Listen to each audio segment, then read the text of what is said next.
আদম আলাইহিস সালামের বাম পাজর থেকে একটি হাড় নিয়ে তার সহধর্মিণী আমাদের মা হাওয়া আলাইহিস সালামকে সৃষ্টি করলেন। এটাই তো প্রমাণ করে এই আয়াত। আল্লাহ তাআলা যা বলেছেন ১৫০০ বছর আগে আল্লাহ বলছেন যে এর থেকে হাজার হাজার বছর আগেই আল্লাহ রাব্বুল আলামিন আদম নবীর থেকে তার স্ত্রীকে সৃষ্টি করে আল্লাহ তাআলা এর বাস্তবতা আল্লাহ রাব্বুল আলামিন দুনিয়ার মানুষকে দেখায় দিয়েছেন। সুবহানাল্লাহ বলবেন না? সুবহানাল্লাহ। আল্লাহ রাব্বুল আলামিন বলেন, এটা যদি একটু চিন্তা করো রে বান্দা, তুমি যদি একা থাকতা, তোমার যদি কোনো স্ত্রী না থাকতো, তোমার যদি কোনো সন্তান না থাকতো, তোমার এই জিন্দেগীর এই দুনিয়াদারির কোনো দাম থাকতো না।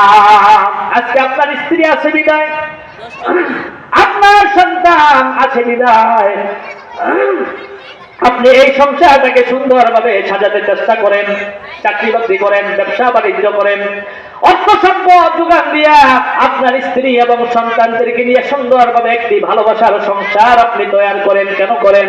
আপনাদের অন্তরের মধ্যে ভালোবাসা সৃষ্টি হয়েছে বিদায়। এই ভালোবাসাটা আল্লাহ রাব্বুল আলামিন ১৫০০ বছর আগে জানিয়ে দিয়েছেন রে বান্দা।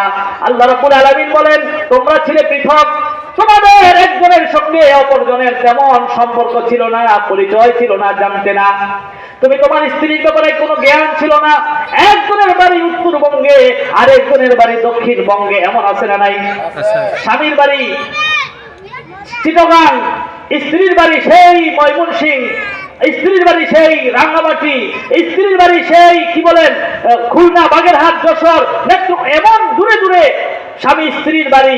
একজনের সঙ্গে আরেকজনের বংশের মিল নাই, রক্তের মিল নাই, সম্পর্কটা দূর থেকে আমি আল্লাহ তাআলা মিলাইয়া দিয়া আল্লাহ তাআলা বলে জাআলা বাইনাকুম মাওয়াদ্দাতা ওয়া রাহমা, তোমাদের মধ্যে আমি আল্লাহ মাওয়াদ্দাকে আমি রহমত দ্বারা পরিপূর্ণ করে দিলাম। সুবহানাল্লাহ বলবেন না? সুবহানাল্লাহ। আপনি আল্লাহ রাব্বুল আলামিনের এই কোরআনের আয়াতকে যদি চিন্তা করেন, আল্লাহ রাব্বুল আলামিন বললেন, আল্লাহ রাব্বুল আলামিন কোরআনের এই আয়াতের শেষ অংশে আল্লাহ তাআলা বলেন, ইন্না ফি যালিকা লাআয়াতিল লিকাওমি ইয়াতাফাক্কারুন। আল্লাহ বলেন, রে বান্দা, তুমি যদি একটু চিন্তা করো, তোমার স্ত্রী, তার বাবা মা, ভাই বোন, আপনজন সব ছেড়ে দিয়া তোমার কাছে এসেছে। তুমিও তোমার ভাই বোন, মা বাবা সব এক জায়গায়, তোমার স্ত্রীকে পেয়ে তুমি আবার আনন্দিত হয়ে গেছো। তুমি তোমার স্ত্রীকে পেয়ে এত খুশি হয়েছো। তোমার মা বাবা একদিন থাকে না, একদিন থাকবে না, ভাই বোন সব পৃথক হয়ে যাবে। তুমি তোমার ভাই বোনকে রেখে অপরিচিত অজানা একটা মেয়েকে স্ত্রী হিসাবে এক কথার উপরে বিয়ে করে, তাকে বিবাহ করে বউ বানায়া, স্ত্রী বানায়া, তাকে নিয়ে তুমি ঘর সংসার করো। তার জন্য তোমার উপার্জিত সব সম্পদ তার জন্য বিলিয়ে দিতে রাজি হয়ে যাও। এই ভালোবাসা কোথা থেকে এলো? কি বলেন, ঠিক না? একজন মানুষ বিয়ের পরে ১-২ মাস সংসার করে বিদেশে চলে গেছে, লক্ষ লক্ষ টাকা ইনকাম করে। স্বামী কোন দূর প্রবাসে থাকে, ইউরোপ, আমেরিকায়, মিডল ইস্টের বিভিন্ন দেশে থাকে, লক্ষ লক্ষ টাকা ইনকাম করে একটা কথায় যে মেয়েকে স্ত্রী বানায়া ঘরে আনে, তার নামে সব সম্পদ পাঠাইয়া দেয়। কি বলেন, ঠিক কিনা? এই সুযোগ পাইয়া আমাদের মধ্যে আবার কিছু নারী আছে, এমন মহিলা আছে যারা এই সুযোগ পাইয়া ওই স্বামীর কি বলেন নির্ভেজাল ভালোবাসা, স্বামীর এত ভালোবাসার জায়গায় কুড়াল মেলে অন্যকে আপন বানায়া চলে যায়। এমন আছে না নাই? এদের মতো এমন নাফরমান মানুষ এই পৃথিবীতে হতে পারে?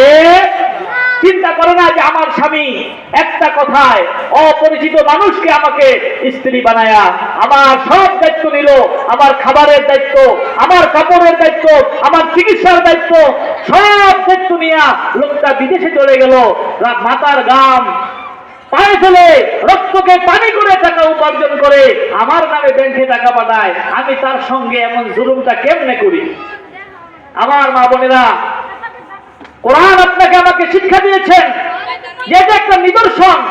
তোমার স্বামী তোমার অজানা একজন মানুষ, অপরিচিত একজন মানুষ তোমাকে একটা কথায় বধূ বানায়া তোমার জন্য সে সব বিলিয়ে দেয়, টাকা পয়সা, অর্থ সম্পদ, তোমার নামে বাড়ি গাড়ি সব কিছু করে, তোমাকে বিশ্বাস করে তোমার কাছে ব্যাংকে টাকা জমা দিছে। তুমি কেমনে তোমার স্বামীর সঙ্গে নাফরমানি করো? এমন মানুষ আছে না নাই? আবার মুখান্তরে